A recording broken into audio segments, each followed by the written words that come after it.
Pai, e do Filho e do Espírito Santo. Amém. Vinde, Espírito Santo, enchei os corações dos vossos fiéis e acendei neles o fogo do vosso amor. Enviai, Senhor, o vosso Espírito e tudo será criado e renovareis a face da terra. Oremos.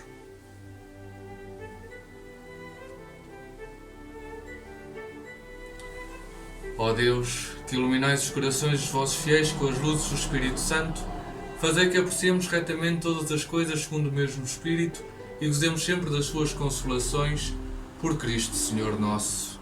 Amém.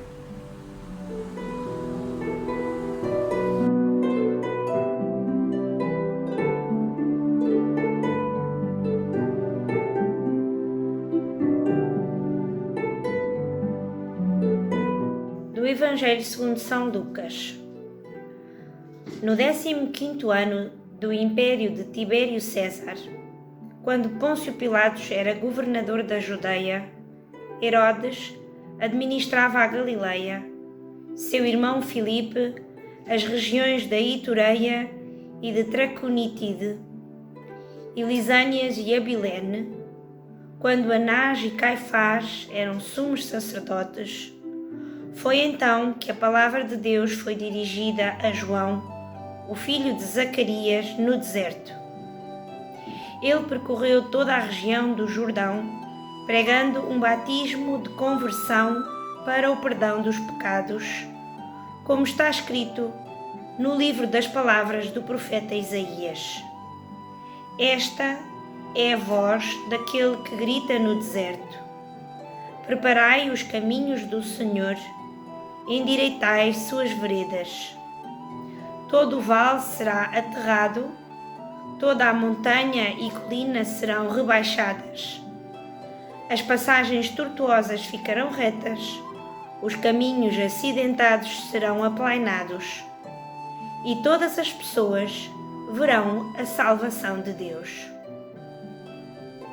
Palavra da salvação.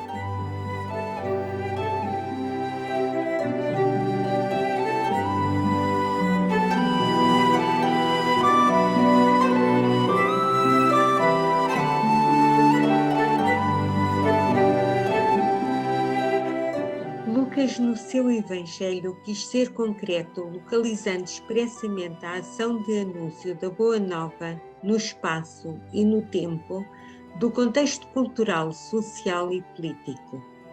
Quis deixar bem claro que não se trata de uma história, de uma parábola ou de uma esperança sem fundamento. E neste tempo e lugar, foi então que a palavra de Deus foi dirigida a João, o filho de Zacarias, no deserto. E isto, como está escrito no livro das palavras do profeta Isaías: esta é a voz daquele que grita no deserto: preparai o caminho do Senhor, endireitai as suas veredas. E todas as pessoas verão a salvação de Deus. No deserto, onde sempre somos convidados a desapegar-nos de tudo o que é supérfluo, a sermos solidários e a partilhar com os outros e, principalmente, a confiar no amor de Deus.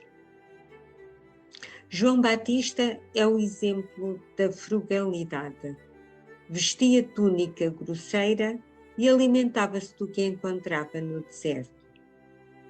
E tal como os daquele tempo foram convidados à conversão, ao arrependimento e ao batismo, também nós hoje e agora, pela palavra de Deus que nos anuncia a Boa Nova, recebemos o convite: preparai o caminho do Senhor. E de que forma? Como endireitar as suas veredas?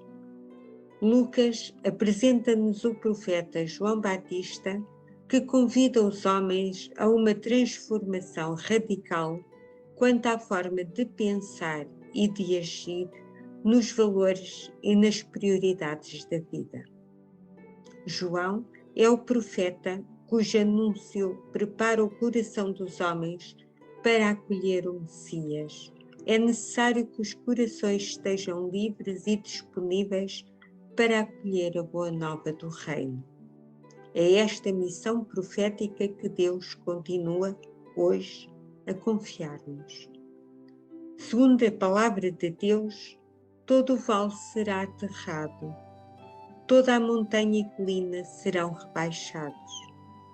As paisagens tortuosas ficarão retas e os caminhos acidentados serão aplainados. Este é o convite que nos é dirigido hoje para preparar a nossa conversão e arrependimento.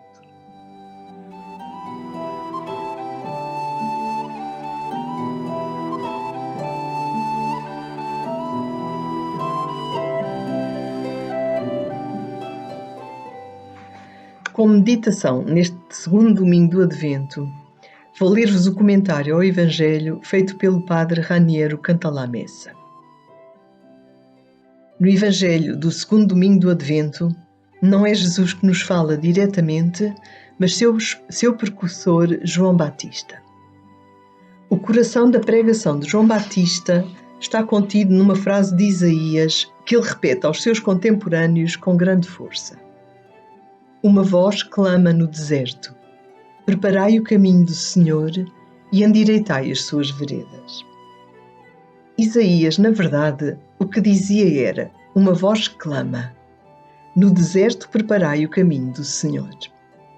Não é, portanto, uma voz no deserto, mas um caminho no deserto.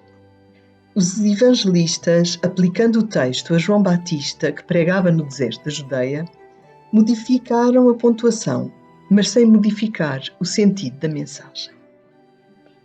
Jerusalém era uma cidade rodeada pelo deserto. A oriente, os caminhos de acesso, enquanto eram traçados, facilmente desapareciam cobertos pela areia trazida pelo vento. Ao ocidente, os caminhos perdiam-se entre as asperezas do terreno para o mar. Quando uma comitiva ou uma pessoa importante iam chegar à cidade, era necessário sair e caminhar pelo deserto para abrir uma via menos provisória. Cortavam as sarças, aplainavam os obstáculos, reparavam uma ponte ou uma passagem. Assim se fazia, por exemplo, por ocasião da Páscoa, para acolher os peregrinos que chegavam da diáspora. João Batista inspira-se, de facto, nesta circunstância. Está prestes a chegar, clama, aquele que está acima de todos, aquele que deve vir, o esperado pelos povos.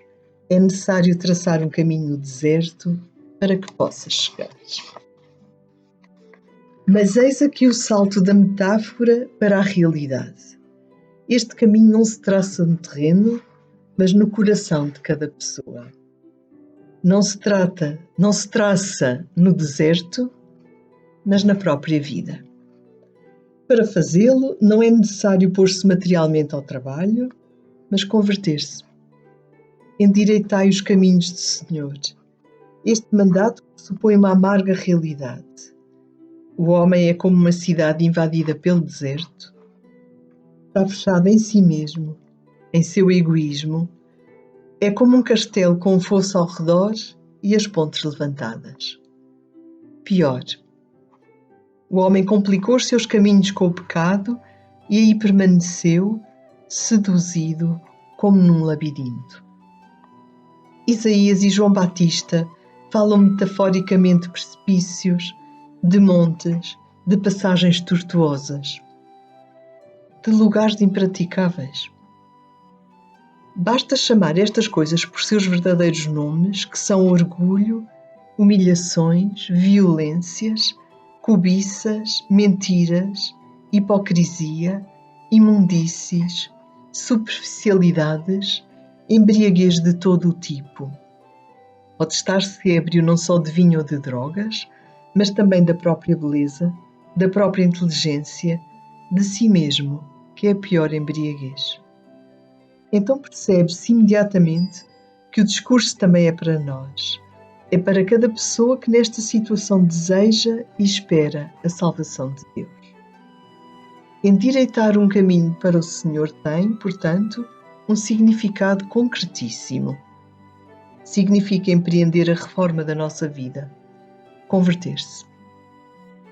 Em sentido moral, o que se deve aplainar e os obstáculos que se devem retirar são o orgulho, que leva a ser impiedoso, sem amor para com os demais, a injustiça, que engana o próximo, para não falar de rancores, vinganças, traições no amor. São vales cheios de preguiça, de incapacidade de fazer um mínimo esforço, de todo o pecado de omissão. A palavra de Deus jamais nos esmaga sob um monte de vez sem nos dar, ao mesmo tempo, a segurança de que Ele nos proporciona aquilo que nos manda fazer. Deus, diz o profeta Baruque, mandou rebaixar todos os altos montes e colinas elevadas e encher os vales até aplanar a terra, a fim que Israel caminhe com segurança, guiado pela glória de Deus. Deus abaixa, Deus enche, Deus traça o caminho. É nossa tarefa corresponder à sua ação, recordando que quem nos criou sem nós, não nos salva sem nós.